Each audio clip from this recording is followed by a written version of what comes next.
back to normal이라는 말 여러분들 아시죠? back to normal. 그걸 한동안 기대했던 그리고 사모하며 기다렸던 때가 있었습니다. 얼마 되지 않았을 때입니다. back to normal. 2020년 2월 28일 날 채타누가의 뉴스에 한 면이 장식되는데 한 사람의 이름이 한 사람에 대해서 거론되었습니다.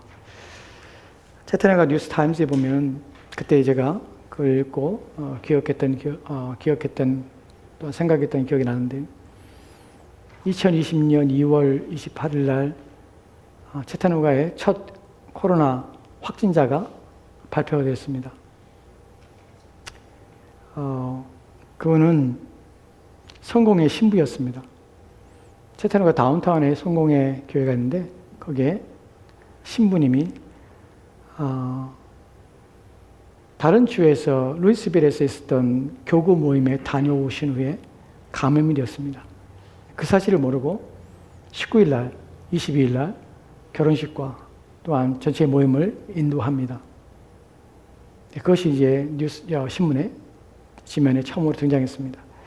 2020년 여러분 아시죠? 코로나가 창궐하였고 3월 15일 날 전 미국이 셧다운 됐습니다. 저희도 3월 15일 날부터 교회를 셧다운했습니다. 그리고 거의 2년이 되기까지 회복하기가 어려웠습니다. 코로나 기간 동안에 코로나 발병하면서 치명률 때문에 많은 사람들이 ICU, 인텐시브 큐어에 다 들어가서 많은 사람이 들어갔습니다. 매일매일 뉴스와 신문에 감염자 수가 보도되었습니다. 200명, 300명의 사람들이 인텐시브 큐어에 들어가서 거기서 생사를 오가는 일들이 있었고 또한 확진된 자들이 점점 많아지고 그래서 사람들은 불안해했습니다. 그때에 2020년 2월 달에 저는 그런 생각 때문에 염려하고 좀 두려워했습니다. 기도도 하기도 하고 첫 확진자가 제발 한국 사람이 아니기를 바랬습니다. 왜냐하면 당시에 중국에서 코로나가 시작됐다는 말로 인해서 동양인들이 좀 비난의 대상이 되었던 때입니다. 그래서 채타누가에 그런 일이 벌어져서 혹시 한인 중에 누가 코로나가 첫 번째 확진자가 되면 그것에 인해서 불이익을 당하지 않을까 하는 것 때문에 염려하였습니다. 그런 것들이 2년의 기간 동안에 코로나로 인해서 많은 사람들이 죽기도 하고 약 100만 명의 사람들이 죽었습니다. 그리고 여전히 많은 사람들이 후유증 때문에 고통스러워했었고 지금은 이미 지나간 일로 이미 잊혀진 일로 우리는 생각합니다. 그때 사람들이 백투노멀이 가능할까 하는 것 때문에 염려하고 걱정했던 때입니다. 여러분 코로나가 많은 것을 바꿔놨습니다. 바꿔놨는데 코로나 바꿔놓은 것 중에서 미국인들의 의식 구조를 바꿔놓은 것이 코로나가 바꿔놓은 것이 중요한 것인데 그것이 무엇이냐면 2008년, 2007년에 전 세계적으로 미국에 발생한 서브프라임 모기지 사태를 말미암아서 리세션이 왔습니다. 그때 많은 사람들이 그런 경제적 어려움 때문에 교회로 막 몰려왔습니다. 그 당시에 2007년, 8년에 여러분 뉴스를 보면 교회에 기도하는 사람들이 많아졌다는 소식을 여러분이 들었을 것입니다. 그 사람들이 고통을 당하고 어려움을 당하면 교회로 몰려옵니다. 그래서 기도하죠. 도와달라고.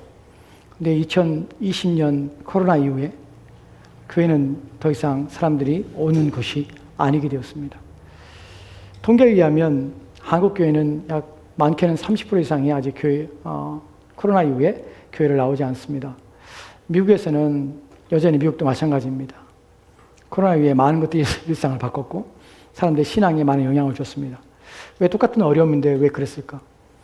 2020년 코로나 이후에 미국 사람들의 설문조사와 또한 그들의 행동 분석을 보면 사람들은 더 이상 종교와 신앙에 관심을 기울이지 않게 되었습니다.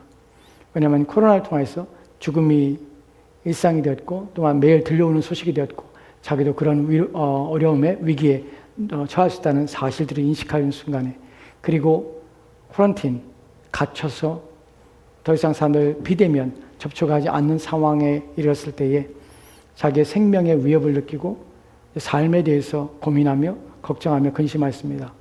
그래서 무엇으로 사람들이 걸어갔냐면 물질로 사람들이 걸어갔습니다. 이제 일터를 잃어버리고 더 이상 먹고 살 수 있는 일들이 막연해지는 그때에 사람들은 내가 돈을 가지고 있지 않으면 죽을 수도 있겠구나 하는 생각들을 하게 되었습니다. 그래서 코로나 이후에 사람들은 더 물질적이 되었습니다. 왜냐하면 어느 날 이런 바이러스가 전 세계에 휩쓰게 되어서 더 이상 내가 경제 활동을 할 수 없는 때가 이르렀을 때 나를 먹고 살고 내 생명을 유지할 수 있는 것은 돈이라는 사실을 인식하게 되었습니다. 그래서 사람들이 더 물질적이 되었고 사람들이 돈에 대한 경각심과 관심을 더 기울이게 됐습니다. 이것이 코로나 이후에 미국 사람들이 가지게 된 변화를 준 내용들입니다. 왜 이야기를 말씀드리냐면 우리의 생각과 마음의 이런 지배와 또한 사고를 조종하며 또한 그래서 우리 일상에 벌어진 일 때문에 사람들의 마음과 생각에 영향을 주는 일들이 있고 그 사람의 가치관과 또한 사람의 의식과 사고에 전환들이 일어날 수 있다는 사실입니다. 그런데 그것이 긍정적인 것이 아니라 오히려 비신앙적이며 오히려 하나님을 의지하는 데 방해가 될 뿐만 아니라 그런 사건들에 인해서 하나님을 더 이상 믿지 않고 자신을 의지하게 하는 경향성을 만들어내는 일들이 있다는 사실입니다.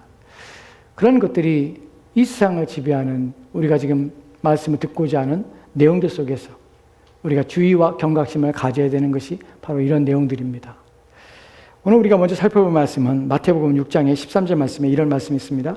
이런 말씀 먼저 함께 읽도록 합시다. 같이 읽겠습니다. 시작.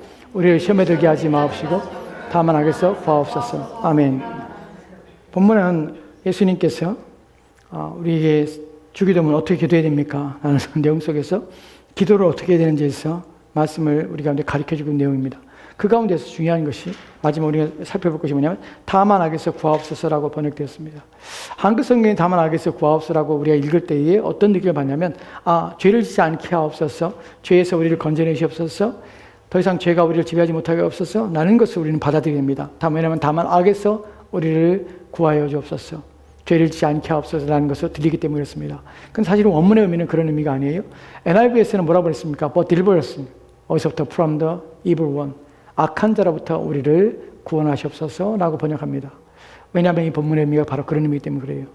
악한 것이라는 것은 죄를 짓는 것이 아니라 죄를 짓게 만드는 원인이 되는 사단으로부터 우리를 건져내시옵소서 라는 기도를 우리는 매일 주님께 드려야 한다는 사실입니다. 너는 이렇게 기도하라. 어떻게? 악한 자들에게서 나를 건져내시옵소서 라는 기도를 드리라. 왜 그럴까요? 왜냐하면 악한 자가 우리로 하여금 우리를 망하게 하며 악한 자가 우리를 끌어서 우리로 하여금 우리의 영혼을, 우리의 삶을 황폐화시키며 또한 우리로 하여금 하나님과 멀어지게 함으로 하나님의 진노 가운데 빠지게 하기 때문에 악한 자로부터 구원하옵소서라는 기도를 너희 아버지께 기도하라 라고 우리한테 가르쳐주는 것입니다. 이러한 기도에 하나님께서 응답하셔서 자신 아들의 기도에 응답하시고 그 응답의 내용으로서 우리 가운데 전신갑주를 주실 것입니다. 오늘 우리가 살펴볼 내용은 전신갑주 중에서 두 번째 내용입니다. 에베소 6장 14절 말씀 보도록 합시다. 에베소 6장 14절 말씀 같이 들어갑시다. 시작. 그런즉 서서 진리로 너희 허리를 띠고 의의 호심경을 붙이고. 아멘. 본문에 보면 그래서 그런즉 서서 진리로, 우리가 지난주에 살펴봤던 서서 진리로 하는 말이 진리로 너희 허리띠를 띠고, 이 부분이 먼저 나와야 될 이유에 대해서 지난주에 말씀을 드렸습니다. 진리라는 것은 무엇이냐면 하나님 말씀 전체를 가리킵니다. 우리로 하여금 잘못된 사상과 가르침에 빠지지 않고 이단 사상과 이단 가르침에 빠지지 않게 하는 것들, 나로 하여금 내 영혼 안전히 내가 믿는 바, 내가 믿고 있는 바 하는 것이 성경이 그대로 말씀하신 것인가 하는 것을 어떻게 이해할 것인가 하는 것이에요. 오늘 여러분은 말씀의 홍수 속에 삽니다. 인터넷에 클릭하면 수많은 설교들이 있습니다. 그 가운데 어떤 것이 진리고 어떤 것이 비진리인지 교묘하게 하나님 말씀인 것처럼 보이지만 성경을 가지고 얘기하지만 그것을 잘못된 것으로 인도하여서 그 해석과 또한 내용 속에서 내가 하나님의 말씀하신 원래의 뜻이 아니라 잘못된 것으로 빠지게 하는 것들, 여러분 이단한 간판으로 이단이라는 간판을 붙이지 않습니다. 또한 비진리, 왜곡된 진리를 가리키는 사람도 자신들을 나는 잘못된 진리를 가리키고 당신들이 유혹하며 미혹하려 합니다 라고 말하지 않습니다. 여러분이 스스로 하나님 말씀에 대해 바른 이해와 깨달음을 갖지 않고 진리의 허리띠를 띠지 않는다면, 여러분 스스로 하나님 말씀을 읽지 않고 그 말씀에 대한 바른 이해를 갖지 않는다면 누구도 여러분이 어떠한 일에도 여러분의 영혼을 상하게 하며 결국 여러분이 민나지만 결국에는 버림받는 상태로 빠지지 않게 하는 일들을 누구도 장담할 수 없다는 사실입니다. 스스로 진리의 허리띠를 띄어야 되는 것이에요. 성경의 어떤 특정한 구절과 특정한 부분을 내가 알고 믿고 있다고 해서 여러분이 구원받는 건 아닙니다. 여러분의 영혼이 안전한 것도 아닙니다. 성경의 전체적인 진리와 하나님 말씀에 대한 이해가 여러분 안에 있어야 됩니다. 그래서 아닌 것을 구분해야 돼요. 잘못된 것을 구분할 줄 알아야 돼요. 저건 아닌데라고 생각이 돼야 돼요. 이 말씀은 아닌데라는 것이 이해가 돼야 돼요. 무엇이 옳은 것에 대해서 완전하게 인식하고 잊지 못할지 할지라도 아닌 것에 대해 구분할 줄 알아야 됩니다. 똑같은 복음을 전하는데 아닌 것이 있습니다. 똑같은 하나님 말씀인데 아닌 것이 있습니다. 예수님 믿어 구원받습니다 라고 말합니다. 우리도 예수님 믿어야 구원받는다고 가르칩니다. 예수님 믿어야 구원받습니다. 믿음으로 구원받습니다 라고 말합니다. 그러나 거기에 더해서 당신이 율법을 지켜야 합니다 라고 말하는 것에서 우리는 예수를 말미암아 구원을 얻는다는 사실과 거기에 대해서 이것도 중요하지만, 이것도 우리가 주장하는 것이지만, 그러나 이것은 작은 구원이고 이 구원은 흔들리며 취소될 수 있습니다. 그렇기 때문에 당신은 율법을 지켜야 완전한 구원에 이르게 됩니다 라는 것을 가리키는 것에 그래 하나님의 말씀대로 살아야지 라는 것으로 우리는 속고 있는 것이에요. 이것이 무엇을 의미하면 그리스도의 온전한 구원에 대해서 믿지 않는 것이며, 우리 주님께서 오직 유일하게 구원의 방식을 제시하는 것에 대해서 다른 것을 붙임으로 어디로 돌아가는 것입니까? 율법주의로 돌아가는 것입니다. 율법주의로 돌아가는 것이 무엇을 의미합니까? 유대인들처럼 넘어지는 것이에요. 그래서 하나님의 복음 앞에 들어오지 못하는 것이, 이런 일이 일어날 수 있다는 사실이에요. 사람들은 그런 사실에 대하여 인식하지 않습니다. 교회의 간판을 보고 교회 이름을 보고 사람들은 선택합니다. 거기서 전해지는 복음에 대한 예리하고 날카로운 칼로 그 말하는 것들을 도려내어서 그들이 전하고자 하는 핵심이 무엇인지, 무엇이 참된 말씀인지 구분하지 못하기 때문에 사람들은 목사가 전하면, 또한 교회에 들어오면 다 그리스도의 교회요, 다 구원받은 교회요, 참된 교회라고 인식한다는 것이에요. 그렇지 않다는 사실입니다. 이것이 진리로 허리띠는 것입니다. 민첩하게 움직여야 합니다. 구분할 줄 알아야 됩니다. 피할 줄 알아야 됩니다. 두 번째로 우리가 살펴볼 것은 의의 호심경입니다. 호심경이라는 단어가 여러분이 낯설 수 있습니다. 저도 낯섭니다. 호심경보다는 무엇이 맞습니까? 영어 성경에 뭐라고 했습니까? breastplate, 여기다가 가슴에 붙이는 것이죠. 그래서 우리는 옛날 한글 성경에는 흉배라고 표현합니다. 흉배란 무엇입니까?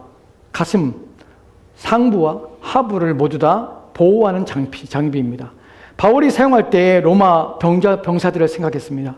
로마 병사들은 갑옷을 입었는데 그 중에 흉배를 붙였습니다. 가슴에 붙이는 흉배는 흉부와 또한 복부를 보호하는 장치입니다. 그 당시에 로마 군인들은 목 아래부터 그 다음에 정강이까지 내려오는 흉배를 여기다 붙였습니다. 앞에다 고정시켰습니다. 전체까지 이 아래까지 다 보호하는 장비를 갖추게 되는 것이, 그게 의의 호심경이라는 흉배라는 내용들입니다. 그렇다면 왜 이 내용이 필요한가? 호심경에 의미하는 바가 무엇인가 하는 부분입니다. 여러분, 물질적인 것을 가지고 영적인 것을 하나님께서 바울을 통하여서 우리가 설명하십니다. 이 부분은 물리적으로 여러분에게 갑옷을 차고 다니라는 것은 아닙니다. 영적인 것을 우리 가운데 말씀하고자 하는 것인데, 왜 이것이 필요하면 무엇을 하는 것인가 하는 부분입니다. 이에 대하여 첫 번째로 살펴볼 내용이 있는데, 똑같이 호심경이라고 번역된 성경인데 오해하지 말라고 이 말씀을 먼저 드립니다. 데살로니가전서 5장 8절 말씀엔 이렇게 읽겠습니다. 같이 들어갑시다. 시작. 우린 낮에 속하였으니 정신을 차리고 믿음과 사랑의 호심경을 붙이고 구원의 소망의 투구를 쓰자. 아멘. 여기서도 as a breastplate, 여기서 호심경이라는 단어가 사용됩니다. 근데 여기서는 뭐입니까? 믿음과 사랑의 호심경을 이라는 표현을 씁니다. 믿음과 사랑의 흉배를 붙이라는 표현을 씁니다. 그러면 이것이 에베소 6장 14절 말씀에서 의의 흉배라고 말하는 것과 데살로니가서 5장 8절 말씀에서 사랑과 믿음의 흉배라고 할 때 동일한 것을 말하고 있는가 하는 부분입니다. 그렇지 않습니다. 여기서 말하는 것은 믿음과 사랑의 흉배로서 다른 의미를 가집니다. 여기서는 전쟁의 것이 아니라 나누며 또한 보호하는 의미를 갖지만, 에베소 4장 14절 말씀, 6장 14절 말씀에서 말하는 내용은 사단과의 전략에서 싸움에서 우리 자신을 지키는 진리를 수호하며 하는 상태에서의 의의 호심경을 말하는 것입니다. 그때 여기서 말하는 것과는 좀 다른 결입니다. 우리는 낮에 속하 있으니 정신 차리고 스스로 믿음과 사랑의 호심경을 붙이고 스스로 믿음과 사랑이라는 호심경 그것을 마음에 가지고 그것을 가지고 어떻게 그 다음에 구원의 소망을 두고 서로 사랑하며 아끼며 성도의 자세와 태도를 말하고 있고 에베소 6장 14절 말씀은 사단과의 싸움 속에서 사단의 괴계를 물리치기 위해서 호심경이라는 다른 의미를 말하고 있다는 사실입니다. 다시 에베소 6장 14절 말씀 보도록 합시다. 본문에서 의의 호심경이라 할 때 이제 호심경의 의미를 좀 더 분명하게 영적인 의미를 여러분이 설명드리겠습니다. 성경에는 어떤 부분에서 우리 가운데 중요한 이 호심경의 의미를 말해주는 중요한 내용들인데 어떤 부분에서 호심경이라는 앞을 보호하는 흉부와 복부를 보호하는 장비를 말할 때에 호심경이라는 표현을 쓰는데 그럼 보호의 대상이 무엇인가를 생각해야 합니다. 앞을 보호하는 것은 무엇 때문에 그렇습니까? 중요한 장기들을 보호하는 것입니다. 중요한 장기들이 어디에 있습니까? 우리 내면에 있지요. 우리 몸 안에 있습니다. 그것을 보호하는 것이에요. 그 중에 중요한 장기가 뭐 있습니까? 심장이 있고 폐가 있습니다. 그 다음에 뭐가 있습니까? 속에 있는 장기들이 있습니다. 인테스틴이라고 하는 속에 있는 장기들이 있는 것이 이것을 다 보호하는 것이에요.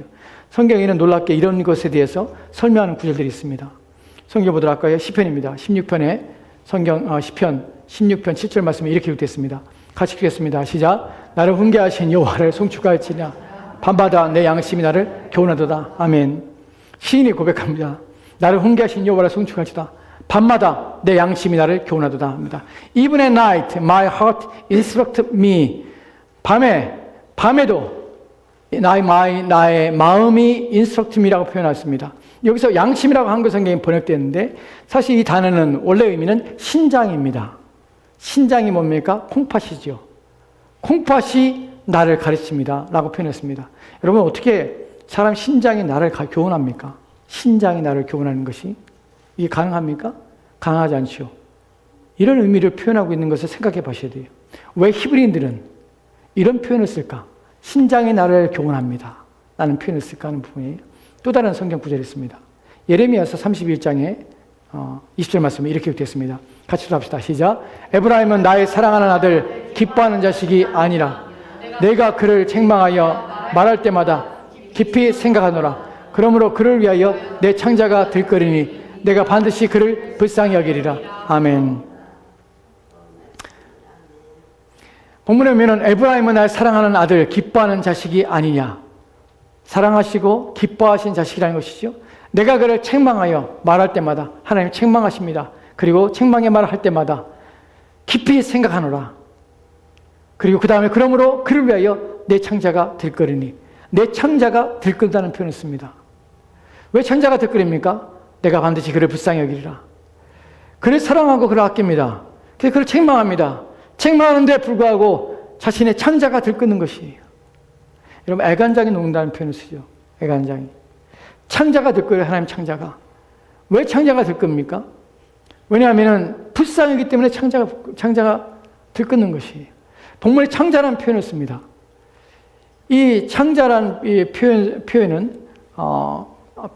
속에서 들끓다는 의미가 무엇이냐면 가슴이 아프다라는 표현이 본문에서 들끓다는 표현이에요. 가슴이 아프다는 것이. 창자가 아프다는, 그 원문에 직역하면 창자가 아픈 것이. 신기하죠? 사람은 신경을 쓰고 그러면 속이 아파. 그래서 신경을 쓰는데 속이 아프고 소화가 안 돼. 그 가슴이 아프다고 그래요. 그럼 가슴이 어떻게 아픕니까? 가슴이 먹먹하다고 그래요. 어떻게 먹먹합니까, 가슴이? 나 심장은 뛰고 있는데? 막 속이 애려. 우리 그런 표현들, 우리 마음에, 우리 속에서 일어나는 일들에 대해서 우리는 겉으로 그런 표현을 합니다. 지금 히브리인들의 표현법을 지금 우리 생각하고 있어요. 아까 뭐라고 했습니까? 내 양심이라는 표현을 써요. 양심이 뭐라고요? 양심이 신장이에요. 지금은 창자예요. 창자가 아파. 내 창자가 아파. 이란 표현을 쓰는 것이. 빌립보서 2장에 보면 또 다른 표현이 있습니다. 빌립보서 2장 1절 말씀 같이 합시다. 시작. 그러므로 그리스도 안에 무슨 권면이나 사랑의 무슨 위로나 성령의 무슨 교제나 국률이나 자비가 있거든. 아멘. 본문에서 특별한 단어가 있는데 국률이라는 단어입니다. 이 국률을 영어 성경에 보면 뭐라고 표현했습니까? If any tenderness, 부드러움이라고 번역이 되는 단어가 있는데 이 단어가 사실은 창자라는 단어입니다. 너희 안에 어떤 무슨 교제나 이렇게 번역하면 우습죠. 사랑의 무슨 위로나 그리스도 안에서 서로 권면이나 서로 사랑의 위로나 또 성령의 무슨 교제하고 그리고 창자나 너희가 자비가 있거든 이렇게 번역하면 좀 웃기지 않습니까? 너희 창자나 왜 이런 표현을 쓸까요? 왜냐하면 히브리인들은 우리도 마찬가지고요. 애간장이 끊는다. 그리고 가슴이 먹먹해. 그 내 창자가 뭐 불타오르더니 속이 쓰여. 이런 표현을 쓰는 것이 동양 문화습관에서 가지고 있는 의미가 무엇이냐면 바로 우리 속 안에 있는 것들에 대해서 상태, 그것들을 표현하며 우리의 감정, 정서를 표현하는 것이 바로 이런 창자나 우리 안에 있는 내장들, 또 심장이나 이런 것들에 대해서 표현하는 의미입니다. 즉, 의의 흉배를 붙이라 할 때에, 우리 몸에 매달라고 할 때에 무엇을 보호하냐면 우리 속에 있는 장기들을 보호합니다. 이 장기들이 가지고 있는 것이 무엇이냐면 우리의 정서, 우리의 감정, 우리의 기분입니다. 이것들을 보호하는 것이에요. 그래서 흉배란 단어를 쓰는 것입니다. 내 창자가 들끓는다. 너희 마음의 기분, 정서, 너희 안에서 일어나는 너희 마음의 생각, 이것들을 보호하라 라고 하는 것이에요. 여러분, 오늘날 우리는 예전에 쓰지 않던 특별한 용어들을 씁니다. 감정 노동자라는 말을 들어보셨죠? 감정을 노동합니다. 노동은 육체라는 것이죠. 근데 감정 노동한다고 합니다. 감정이 노동을 하는 것이에요. 내 마음이 노동을 받는 것이에요. 내 마음이 힘든 것이야. 육체가 힘든 것이 아니라 내 마음이 너무 힘들어. 내 마음이 고통을 받고 있어. 막 숨을 쉴 수가 없어. 다른 어떤 것이 없는데, 어떤 것도 없는데, 다른 뭐 상황에서 막 그를 누가 옥죄거나 육체적으로 누가 그를 짓누르거나 해서 그가 숨을 쉬지 못하는 것이 아니라 그 상황과 환경 속에서 내 육체는 말짱한데 나는 숨을 못 쉬겠어. 막 기절할 정도로 숨을 못 쉬겠어. 그럼 답답해 막 죽을 것 같아. 이런 감정을 느낀 사람들이 오늘날 참으로 많이 있습니다. 오늘날 수많은 사람들이 정신과 치료를 받고 있습니다. 뭐 때문에요? 이 감정 때문에, 이 기분 때문에 그렇습니다. 오늘날 감정 소모, 감정 소모라는 표현을 쓰고 감정이 소실되고 또 감정이 너무나 사용돼서 감정이 번아웃돼서 우리의 감정이 더 이상 어떤 걸 느끼지 못하는 고통 중에 있는 이런 일들이 우리가 겪는 시대를 살고 있습니다. 왜 감정 소모가 그 심한 시대가 됐을까요? 왜냐하면 우리가 알지 못해도 되는 일들을 너무 많이 알고 있습니다. 우리가 상관없는 일들을 너무 많이 듣고 있어요. 정보의 홍수 시대에 살면서 사람들은 감정의 소모 시대를 살고 있습니다. 감정이 소모되는 것이 무엇에 의해서 아는 것이 필요한 것이 아니라 알지 못해도 되는 것들 때문에 끊임없이 우리 감정이 소모되고 있는 것이, 소모된데 어떻게 소모됩니까? 낭비가 되고 또한 그것 때문에 지쳐가는 것이. 여러분, 우리는 전 세계에 일어나는 일의 실시간을 봅니다. 전 세계에 일어나는 일의 실시간을 들어요. 그것 때문에 우리는 마음이 상합니다. 걱정이 됩니다. 근심이 되기도 하죠. 여러분 알다시피 미국에서 무슨 일이 일어나면 한국에서 전화 오잖아요. 여러분 부모님 지금 전화 오지 않습니까? 전화 와요. 전화 오셔서 야 여기는 지금 너무 뜨거워서 죽겠는데 거기 괜찮냐? 야 미국에 홍수 났다는데 너희 동네는 괜찮냐? 저희는 홍수 안 났는데 지금 비가 안 와서 문제인데. 이런 것들이 미국에서 자식들이 살거나 또 한국에 부모님이 계실 때 우리는 내가 거기서 함께 경험하지 않는데 불구하고 이미 그들이 어떤 일 당할까, 어떤 일이 상황에 놓일까 마음이 계속 쓰이는 것이, 그 감성의 소모가 너무 극심하게 되는 것이, 그 늘상 아침부터 저녁까지 우리는 감정의 소모를 당하고 감정이 상하고 때로는 감정의 두려움을 느끼고 또한 걱정과 근심에 쌓이게 되는 것이, 그것이 오늘날 우리가 살고 있는 이 시대입니다. 한국에 불행하게도 더 이상 일자리를 찾지 않고, 또한 이제 더 이상 노동에 참여하지 않고, 어떤 의지도 없고, 더 이상 사회 진출하여서 직장을 찾지 않는, 그래서 모든 것을 포기한 젊은 세대가 70만 명이나 있습니다. 70만 명이라는 젊은이들이 삶을 포기하고 집안에 머물고 있습니다. 왜일까요? 힘들다는 것이, 못 견디겠다는 것이. 인생의 약초는 불안함, 두려움, 또한 사람들과 관계 속에서 벌어진 일 때문에 그들의 감정이 소모되고, 그래서 더 이상 사람 관계, 인간관계를 더 이상 갖고 싶지 않은 상태에 빠지게 됐습니다. 그래서 사람들을 멀리하고 마음의 상처를 받고, 그래서 숨어버리는 것이. 오늘 정말 여러 가지 문제 때문에, 사회 문제와 상황들 때문에 우리는 이런 어려움에 처해 있습니다. 물론 그런 문제 때문이 아니라 그리스도인으로서 하나님께서 우리 가운데 의의 흉배를 붙이라고 합니다. 의의 흉배를 통하여서 무엇을 합니까? 너희의 기분을 조절하고, 너희의 감정을 소모하고, 또한 너희의 마음을 상하게 하며 너희의 양심을 힘들게 하는 그 모든 상황에서 지키게 하는 것이에요. 왜 그럽니까? 사단은 이 상황과 환경 속에서 우리의 마음과 우리의 가치와 우리의 생각과 사고에 영향을 주는 일들을 충분히 할 수 있기 때문에 그렇습니다. 앞에서 예를 든 코로나 시대를 통해서 미국 사람들의 의식과 사고가 바뀌었습니다. 이제는 더 이상 눈에 보이지 않는 것이 중요한 것이 아닙니다. 눈에 보이는 상황 속에서 어떻게 나의 인생을 보호하고 어떻게 나의 가족을 보호할 것인가, 눈에 보이는 것, 돈, 이것이 나의 인생과 나의 삶을 지킬 수 있는 유일한 방식이라는 것. 사람들은 그곳에 마음을 뺏기는 것입니다. 즉 양심과 생각과 또한 그 의지가 그들로 하여금 세상적으로 만들게 되는 것입니다. 이러한 것들에 대하여 사단은 끊임없이 세상을 통하여 사람들의 마음을 이끌어왔습니다. 그로 말미암아 사람들은 인생을 포기하게 되고 자포자기 하며 인생을 망가지기도 합니다. 또한 더 이상 눈에 보이지 않는 하나님에 대해 믿지 않을 뿐만 아니라 눈에 보이는 것을 의지함으로 말미암아 세속적이며 세상적인 삶의 가치를 더욱 가지게 만들어가는 것입니다. 이것이 우리로 하여금 의의 흉배가 필요한 이유입니다. 너의 감정과 너의 기분, 너의 마음의 상태를 지키라. 여러분, 사람들은 감정과 기분에 의해서 움직입니다. 여러분, 감정이, 기분이 여러분의 행동을 제어하지 않도록 주의하십시오. 기분이 여러분의 행동을 제어합니다. 그날 내 기분이 나쁘면 아이들을 대하는 태도, 남편과 아내를 대하는 태도가 다릅니다. 내 기분이 나를 제어할 때 우리는 절제하지 못합니다. 내 감정에 이끌 때 사람들은 하지 말아야 할 일들을 합니다. 후회할 일들을 행하게 되는 것이에요. 내 기분 때문에 일을 망치고 인생을 망칠 수 있습니다.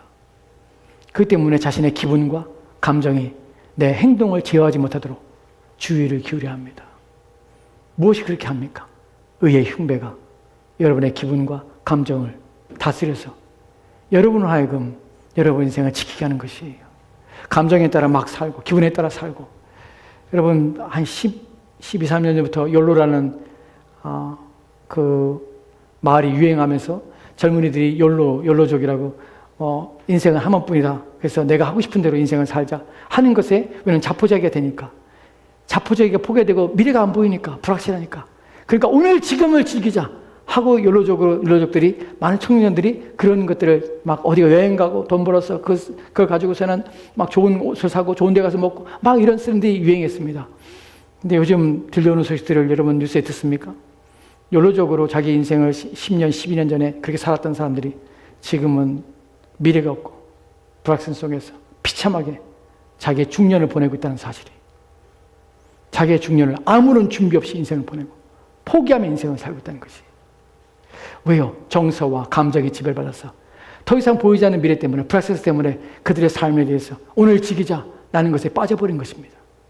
여러분, 이처럼 우리의 감정, 우리의 정서, 우리의 마음, 우리의 양심은 이처럼 어느 것에도 빠질 수 있고 쉽게 헤어나지 못하는 상태에 놓여 있다는 사실입니다. 우리는 의의 흉배를 붙이는데, 본문에서 흉배를 붙이는데 무엇을? 우리의 마음, 우리의 양심을 지키는 것입니다. 우리의 기분, 정서를 지키는 것입니다. 그런데 이것은 어떻게 붙입니까? 이것은 본래적으로 무엇을 의미합니까? 라는 것입니다. 여기에 이 의의 흉배를 정의하는 것이 무엇입니까? 의라는 단어입니다. 의의 흉배입니다. 의의 흉배는 무엇입니까? 본문에서 의라고 할 때에 이것을 뉴 잉글리시 버전에서는 이렇게 번역했습니다. 퍼펙트라는 단어로 번역했습니다. 완전이라는 이라는 말로 번역했습니다. 그 완전의 흉배라고 번역을 했어요. 이런 말로 번역이 되면 어떤 의미를 갖게 되냐면, 사람은 자신에 대하여 모든 것을 완벽하고 완전한 흉배를 갖춰야 된다라고 번역이 되는 것이에요.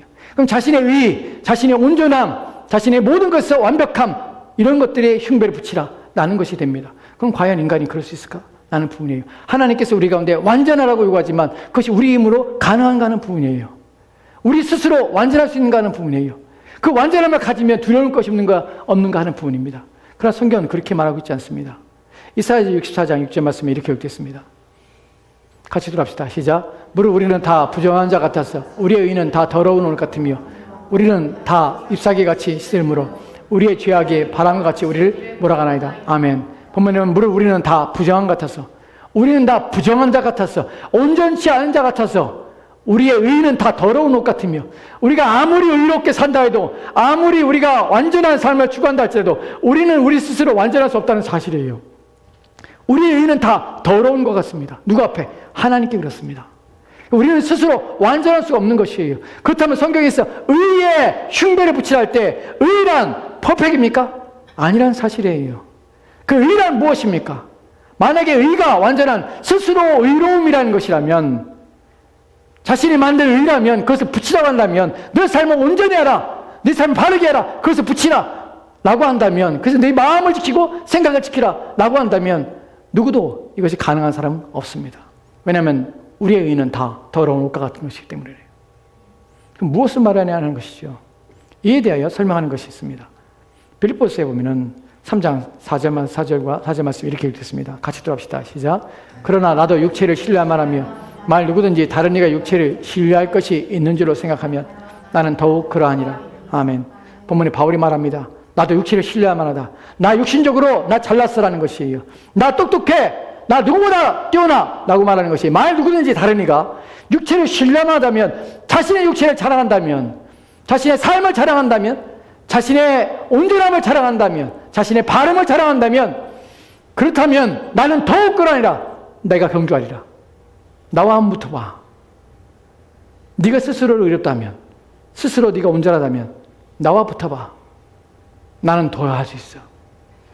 5절과 6절 말씀에 이렇게 또한 말하고 있습니다. 같이 들읍시다. 시작. 나는 8일 만에 하늘을 밟고 이스라엘 족속이요 베냐민 지파요 히브리인 중에 히브리인이요 율법으로는 바리새인이요 열심으로는 교회를 박해하고 율법에 의로는 흠이 없는 자니라. 아멘.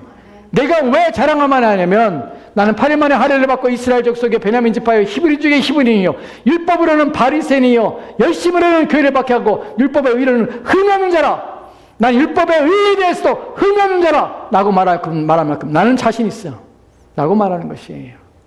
너희가 만약에 너희 자신의 의의를 자랑한다면, 너희가 옳음을 자랑한다면, 나는 너희가 다른 사람보다 더 도덕적이고 윤리적이라고 너희가 말한다면 나는 더욱 그래. 나는 너희보다 더 그래. 그렇게 살아왔고 나는 그렇게 열심으로 가지고 내 인생을 살아왔어.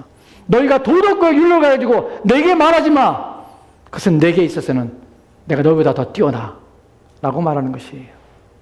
근데 바울이 이렇게 말하고 7절 말씀에 이 말을 합니다. 같이 볼까요? 시작. 그러나 무엇인지 내가 유익하던 것을 내가 그리스도를 위하여 다 해로 여길 뿐이더라. 아멘. 그러나 무엇이든 내가 유익하던 것, 내가 도덕과 윤리로서 내가 유롭게 살며 내가 남들보다 뛰어나고 남들과 비교할 수 없을 만큼 정직하며 진실하며 인생을 살았다 할지라도 이 모든 것이 내게 유익했던 것이었지만, 그러나 내가 지금은 그리스도를 위하여 다 해로 여길 뿐이라. 배설물로 여기라. 내게 다 아무것도 아니라 내가 다 버리노라. 그것은 내가 주술 만한, 가질 만한 가치가 없는 것을 여기니라. 왜 그렇습니까? 왜냐하면 자신의 의로는 다 더러운 옷과 같이 하나님 앞에 설 수가 없기 때문에 그래요. 9절 말씀에 이렇게 말합니다. 같이 들어갑시다. 시작. 그 안에서 발견되려 함이니 내가 가진 의는 율법에서 난 것이 아니요 오직 그리스도를 믿음으로 말미암은 것이니 곧 믿음으로 하나님께로 난 의라. 아멘. 아멘. 내가 가지고 있는 의, 그것은 율법으로 말미암아 의인데, 지금 내가 가지고 있는 의는 율법으로 말미암아 의가 아니야. 왜냐하면 내가 아무리 율법을 지킨다 할지라도 남보다 더 뛰어난 도덕과 윤리성을 가지고 남보다 뛰어난 완전함을 가진다 할지라도 하나님 앞에는 이것을 가지고 나갈 수 없을 뿐만 아니라 이것은 하나님 앞에 더러운 옷과 같아. 나는 그것을 율법의 의로 나는 의로워진 것이 아니야. 나는 어떠니? 오직 그리스도를 믿음으로 말미암아 내가 받은 것인데 곧 믿음으로부터 하나님께 난 의. 이것을 난 가지고 있다는 것이에요. 여러분, 이것이 오늘 의의 흉배에서 의미에서 어떤 의미를 가지고 있습니까? 여러분의 양심과 여러분의 마음 속에서 사단은 끊임없이 눈에 보이는 것들에 의지하며 살라고 요구를 합니다. 그리고 여러분 자신을 위해 살라고 합니다. 그리고 세상을 봐라. 얼마나 불확실한가? 얼마나 많은 일이 일어나는가? 기후 위기를 봐라. 지금 이 세상이 얼마나 파괴되고 있는가? 그리고 사람들이 한순간에 직장에서 직장을 잃어버리고 너희 자신이 먹고 살 길이 막막해질 수 있고 너희 건강이 하루아침에 너 망가졌어. 너희가 불행하게도 너희가 암에 걸릴 수 있고 여러 가지 문제들이 너희 인생에 발생해서 그 일들을 너희가 감당할 수 없지 않냐. 너는 미리 준비하고 너는 계획해. 너희 인생을 너희 것으로 삼고 모든 수고를 다해서 너희 삶을 지키는 일에 온 힘을 기울여. 너희 이 땅에서 영원히 살 수 있도록 모든 걸 갖추고 준비하는 일에 마음을 다해. 나는 것으로 우리 마음을 인도하고 우리 마음을 이끌합니다. 그리고 우리 마음을 아침마다 슬프게 합니다. 그런 거 볼 때마다 불안하게 합니다. 염려하게 합니다. 근심하게 합니다. 이것이 사단이 끊임없이 우리 환경 속에서 우리의 마음을 무너뜨리는 방식입니다. 하나님이 너희 인생을 책임지지 못해. 하나님이 너희의 지금의 상황 속에서 너를 지켜주지 못해. 하나님이라 할지라도 너희 모든 병에서 너를 지켜주며 보호하지 못할 것이야. 내가 이 땅을 떠나 넌 슬픔 가운데 고통 가운데 죽음을 맞이할 것이야. 너는 절망스러운 인생으로 마감할 것이야. 하는 염려와 불안들이 끊임없이 우리를 짓누르며 다가옵니다. 그때에 의의 흉배는 무엇입니까? 내가 하나님을 통하여서 얻게 되는 것이 무엇인가를 생각해 보게 하는 것이에요. 내 기분과 감정에 따르지 않고 하나님 말씀 통하여서 우리에게 주신 것이 무엇인가 하는 것이에요. 나를 의롭게 하신 이가 하나님이라는 사실이에요. 나는 이 땅에서 살지만 나 이 땅에 속한 자가 아니라 하나님께 속한 자이며 또한 영원한 나라에 속한 자이며 자신의 아들을 통하여서 영생을 주신 분이 하나님의 사실이에요. 이 땅은 눈에 잠깐 보이는 것이며 이 땅에 사는 동안에 우리 이 땅의 모든 환경과 상황은 우리를 애워싸며 또한 우리를 고통을 줄 수 있지만 나는 그 가운데 있지 아니하며 그 모든 걸 뛰어넘게 하시는 하나님 나를 지키실 뿐만 아니라 이 땅에서 나를 망하게 하지 않을 것이라는 사실을 난 누구보다 잘 알고 있는 것이 무엇을 통하여서 그 아들 예수 그리스도 통하여서 내게 주신 의, 나를 거룩하게 하시며 경건하게 하신 일, 나를 아들로 받으신 그분의 은혜를 우리는 우리 마음속에 가져야 하는 것이에요. 여러분, 누구도 삶에서 완전하고 완벽한 인생을 살 수는 없습니다. 모든 것이 다 준비되었다고 할지라도 모든 것이 갖춰진 인생을 살 수는 없습니다. 우리는 한참도 알 수 못하는 미래의 불확실성을 누구나 안고 사는 것입니다. 그 가운데 신자는 왜 염려하지 않습니까? 두려워하지 않습니까? 왜냐하면 자신의 아들을 아끼지 않고 우리를 주신 그분이 내 영혼과 내 육체를 지켜주실 것이기 때문에 그렇습니다. 이 땅에서 우리 인생이 끝난다 할지라도 우리는 망하는 것이 아니라 영원한 하나님 나라에 갈 것이라는 사실을 자신의 아들의 부활을 통하여서 보이셨기 때문에 그렇습니다. 우리는 그걸 믿는 믿음 가운데 살고 있는 것입니다. 여러분의 감정이 소모되는 이 세상 속에서 여러분의 양심을 지키고 여러분의 마음을 지키셔야 합니다. 하나님 말씀으로 여러분을 지키십시오. 그분의 의를 바라보십시오. 그분의 의가 여러분에게 주어있다는 사실을 아십시오. 그리고 그 의의 흉배를 굳건히 여러분에게 붙이셔야 합니다. 그래, 내가 인생 사는 것, 이것은 잠시 잠깐이고 그리고 영원한 나라, 그 나라의 소망, 내 본향집을 향하여 나는 가는 사람이다. 잊지 말자.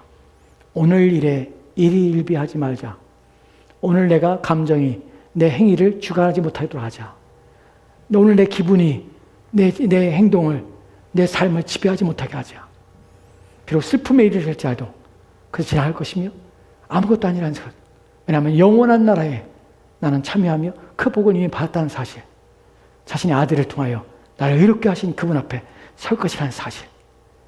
그래서 나는 그 영광스러움 앞에 서게 되며 그것을 받았다는 사실을 잊지 말자.